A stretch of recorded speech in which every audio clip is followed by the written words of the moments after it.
say thơ ai ăn cha hiếm lại đi thế tình qua nắng tung và cắn lên la linh dung lip tên linh nuôi hiếu tròn ba đã cay nhìn lại anh nghe kỹ cái ta trả na mấy tuân min xin lòng xin lòng và đã thoại cái sinh nốt hi nên thương ai ôm hắn đi chút gặp măng chi mình đem tu ôm mồ lên là cắt nhang cắt chân mình đồn quý la nắng ngày vàng ôm har loài khi quý nô lên ôm mình đồn quý tu mà ngày in ta mà nên tên mình trôi lên la para dar tu ser tu lên sông si đã nổi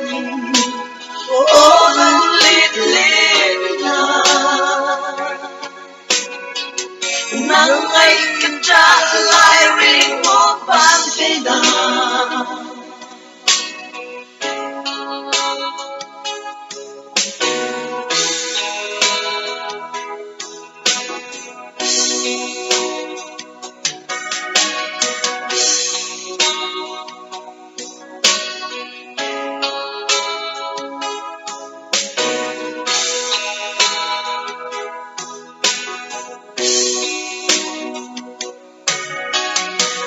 ngược lại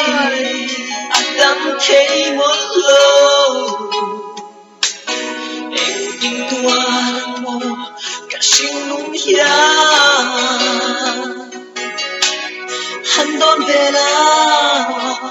cần hình lại đi về khi wala pin an liamang mo linh dung lip tên linh nuôi hiếu tròn ba đã cay nhìn lại anh nghe kỹ cái ta trả na mấy tuân min xin lòng và đã thoại cái sinh nốt hi nên thương ai ôm hắn đi chút gặp măng chi mình đem tu ôm mồ lên là cắt nhang cắt chân mình đồn quý la nắng ngày vàng các ông har loài khi quý nô lên ôm mình đồn quý tu mà ngày in ra nên tên mình trôi lên la para dar tu ser tu lên sông si đã nổi lên la nắng ngày cắt trái lại ngày nhang cắt chân mình đồn quý la para dar tu ser tu lên sông si đã nổi lên la mà ngày in đó đêm tên mình trôi lên la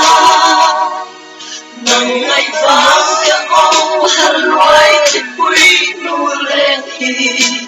ôm mình đón quý tu nắng ngày cắt trả lại riêng ôm ban về là